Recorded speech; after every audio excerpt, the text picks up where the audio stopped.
पे अब चलते हैं आईटी की बात करते हैं। आईटी पैक में कल भी गिरावट हमें देखने को मिल रही थी, आज भी ये देखिए पूरा पैक ही 3.5% की गिरावट के साथ कारोबार कर रहा है। टैरिफ वॉर के चलते यूएस में मंदी की आशंकाएं जताई जा रही है, जिसका असर सीधा सीधा ग्लोबल इकोनॉमी पर होने का अनुमान है।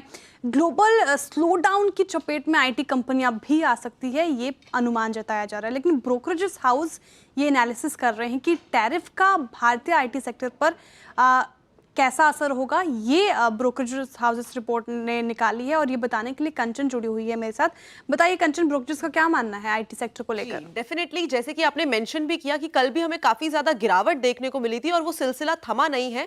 आज भी जो गिरावट है वो एविडेंटली चार्ट्स पे दिखाई दे रही है। सबसे पहले बात कर लेते हैं बर्नस्टीन की। जिस तरीके से यूएस का जो टैरिफ है वो इंडियन मार्केट में एक थोड़ी सी गिरावट तो लेके आया है, और आईटी की इनफैक्ट बात करी जाए तो उनका ये मानना है कि आईटी स्पेंडिंग में और बजट में आगे जाके जो अनिश्चितता है वो और भी ज्यादा बढ़ सकती है।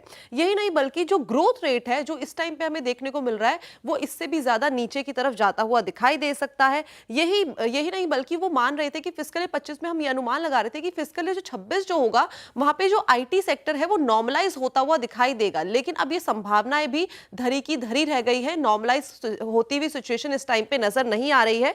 ये बर्नस्टीन का कहना है। इस पूरे के पूरे मामले में उनका कहना है कि इस टाइम पे जो उनके प्रेफर्ड स्टॉक है वो है इन्फोसिस और कोफॉर्ज। जहां पे उन्होंने अपनी अंडरवेट की रेटिंग रखी है वो है एल&टी टेक और साथ ही साथ टाटा एलेक्सी। अब बात कर लेते हैं जेपी मॉर्गन की। जेपी मॉर्गन ने बोला है कि अगर बियर केस आ जाता था उस टाइम पे इन्फोसिस, टीसीएस और एचसीएल टेक यहां पे अंडर परफॉर्मर होंगे। यहां पे इसका मतलब हमें कोई भी ग्रोथ जो है देखने को नहीं मिलेगी, मार्जिन यहां पे एक्सपैंड होते हुए नहीं देखने को मिलेंगे। अगर हम बात करें मिड कैप की तो फिस्कल ईयर 27 में मिड कैप में हो सकता है कि हमें 10 से 15% तक का भी डेंट आता हुआ दिखाई दे। अब जो डाउनसाइड रिस्क है उन्होंने मेंशन किया है। अगर टीसीएस की बात करी जाए तो यहां से हमें 7% का और प्रेशर आता हुआ दिखाई दे सकता है, इन्फोसिस में 6% का, और एचसीएल टेक की बात करी जाए तो 14% का डेंट यहां पे भी पड़ता हुआ दिखाई दे सकता है।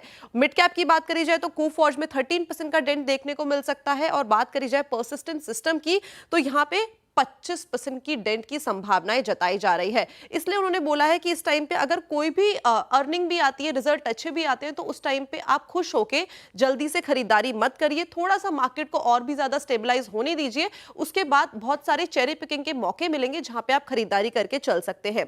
इसके अलावा कोटक ने इसके ऊपर अपनी रिपोर्ट निकाली है। उन्होंने भी ये कहा है कि जिस तरीके की ग्लोबल अनसर्टेनिटी है उससे काफी ज्यादा इंपैक्ट आता हुआ हमें दिखाई दिया है आईटी सेक्टर के अंदर, जिससे हमें जो आने वाले नतीजे हैं उस पर सीधा सीधा हो सकता है कि एक रिफ्लेक्शन आता हुआ दिखाई दे।